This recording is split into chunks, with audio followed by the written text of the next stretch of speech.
दुनिया में अच्छे इंसान की लोग कद्र क्यों नहीं करते। दोस्तों, कहते हैं दुनिया के लोग उसी की कद्र ज़्यादा करते हैं जिससे उन्हें कुछ मिलने वाला होता है। जिससे उन्हें कुछ नहीं मिलता, दुनिया वाले उससे स्वतः ही दूर दूर रहने लगते हैं। अच्छे लोग समाज को देते तो बहुत कुछ हैं, पर उसके दिए को लोग देखना नहीं चाहते।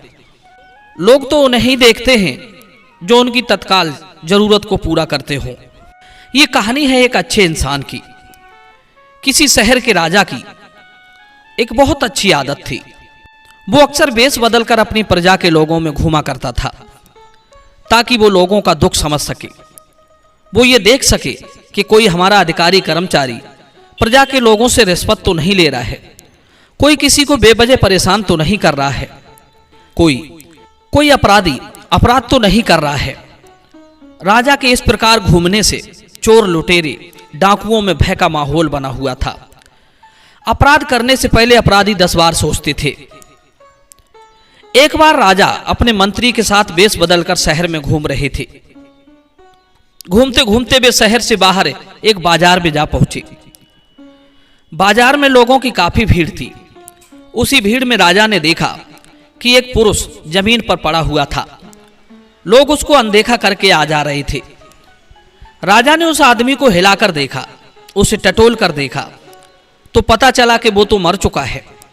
लोग उसके पास से होकर गुजरे चले जाते। कोई उसकी ओर देखना नहीं चाहता था, न कोई उसे उठाने वाला था, न किसी ने उसे उठाकर उसके घर तक भिजवाया। सब अपनी अपनी दुनिया में मगन थे। राजा साहब सादा वेशभूषा में थे। वे लोगों को मदद के लिए आवाज लगा रहे थे, पर कोई भी ये नहीं जानता था कि आवाज लगाने वाला यहाँ का राजा है। इसलिए कोई भी व्यक्ति मदद के लिए आगे नहीं गया। तब राजा को कुछ हैरानी हुई कि एक आदमी मर गया है, पर कोई उसको उठाकर उसके घर तक नहीं पहुंचाना चाहता है। आखिर बात क्या है? तब राजा ने वहां के लोगों से पूछा कि भैया, एक आदमी मर गया है, पर कोई भी उसे उठाकर उसके घर तक पहुंचाना नहीं चाहता, आखिर क्यों? तब वहां के लोगों ने बताया, अरे भैया, तुम कहां इसके चक्कर में पड़े हो। ये मरने वाला आदमी तो बहुत ही बेकार आदमी था, बहुत बुरा इंसान था। कभी कोई शुभ कर्म नहीं करता था, उल्टा बुरे कर्मों में लिप्त रहता था। ऐसे दुष्ट दुरात्मा को छूकर कौन भला पाप में पड़ना चाहेगा। मित्रों, इतना कहकर वे सारे लोग वहां से चले गए। राजा ने भी सोचा कि इस आदमी के विषय में सब लोग ऐसी बातें कर रहे हैं तो जरूर इस मरने वाले व्यक्ति ने बहुत ही बुरे काम किए होंगे। खैर, जो भी हो, पर इस समय मानवता के नाते हमें इसके सबको इसके बीवी बच्चों के पास पहुंचा देना चाहिए। दूसरे वेश में राजा और मंत्री ने उस मृतक का शव उठाया और उसके घर पहुंचा दिया। राजा ने उसकी स्त्री से पूछा, बहन, तुम्हारा पति क्या काम करता था? लोग तो इसके बारे में बहुत ही अनाप शनाप बातें कर रहे थे कि ये पापी है, गुनाहगार है, बेस्यागामी है, मदिरा पीने वाला है। हमने इसके शव को उठाकर घर पहुंचाने के लिए कई लोगों से कहा तो लोग इसे छूना भी नहीं चाह रहे थे। जैसे तैसे हम ही इसे उठाकर आपके पास लाए हैं। ऐसे कौन से इसके कुकर्म थे जो लोग इसे देखकर मुंह फेर कर निकले चले जाते थे। दोस्तों, राजा की बात सुनकर उस मृतक की पत्नी फूट फूट कर रोने लगी। वो ये तो नहीं जानती थी कि मेरे पति के शव को मेरे घर पहुंचाने वाला शख्स यहाँ का राजा है, जो कि साधारण वेशभूषा में मेरे पति को उठाकर लाया है। वो स्त्री कहने लगी, भैया, दुनिया के लोगों ने मेरे पति के बारे में जो कुछ कहा वो ठीक नहीं है। मेरा पति बहुत ही नेक इंसान था। उन्होंने कोई ऐसा काम नहीं किया था जिससे लोगों को दुख पहुंचा हो। पता नहीं फिर भी लोगों ने उसके पति के साथ ऐसा व्यवहार क्यों किया। मैं अपने पति की ओर से गवाही देती हूं कि मेरा पति बहुत ही अच्छी सोच वाला व्यक्ति था। मृतक की पत्नी की बात सुनकर राजा आश्चर्य में पड़ गया कि ऐसा कैसे हो सकता है। लोग तो इसकी बुराई पर बुराई किए जा रहे थे, यहां तक कि इसके सबको भी कोई हाथ लगाने को तैयार नहीं हो रहा था। और ये स्त्री कह रही है कि मेरा पति बहुत ही अच्छा इंसान था। अब किसकी बात माने? राजा की उत्सुकता उसके बारे में जानने की और हुई। राजा ने पूछा, बहन, तुम्हारा पति करता क्या था? तब वो स्त्री कहती है, हे भाई सुनो, मेरा पति हर रोज शराब खाने जाकर शराब खरीद कर लाता था और घर लाकर उसे नाले में फैला देता था। जब मैं पूछती थी कि तुम जब शराब पीते नहीं हो तो खरीद कर क्यों लाते हो और उसे व्यर्थ में नाले में क्यों फैला देते हो, तो जानते हो मेरा पति क्या कहता था?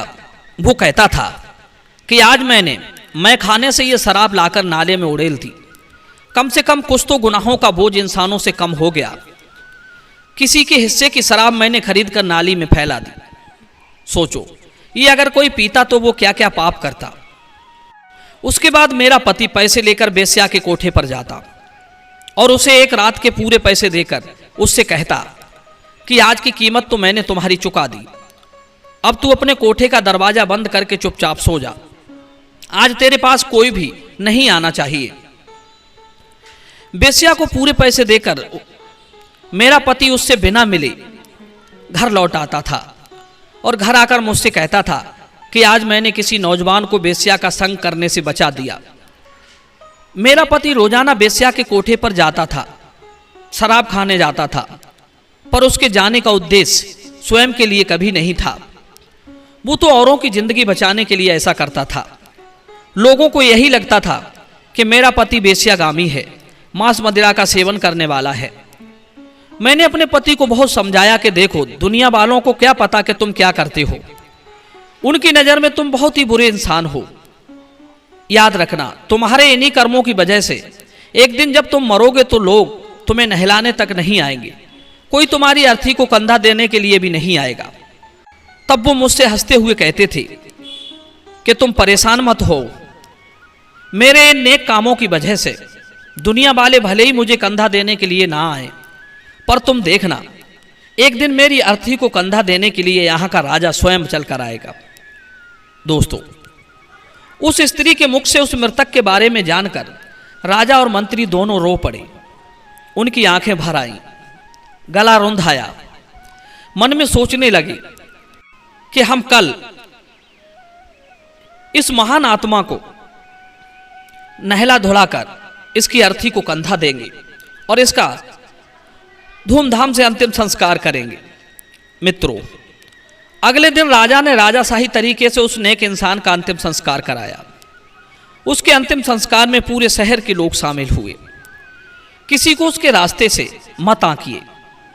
एक रास्ता आपको अच्छे लक्ष्य पर भी पहुंचा सकता है और बुरे लक्ष्य पर भी पहुंचा सकता है। कई बार जो दिखता है परिस्थिति उसके बिल्कुल विपरीत होती है। कुछ लोग स्वयं कीचड़ में घुसकर दूसरों के दामन की कीचड़ साफ करते हैं। हमें ऐसे नेक दिल लोगों की महानता को याद रखना चाहिए, किसी को नींदना नहीं चाहिए। दोस्तों, उम्मीद करता हूं ये कहानी जरूर पसंद आई होगी। तो चलिए मिलते हैं अगली वीडियो में एक नई चर्चा के साथ। आप सभी का बहुत बहुत धन्यवाद। जय श्री कृष्ण।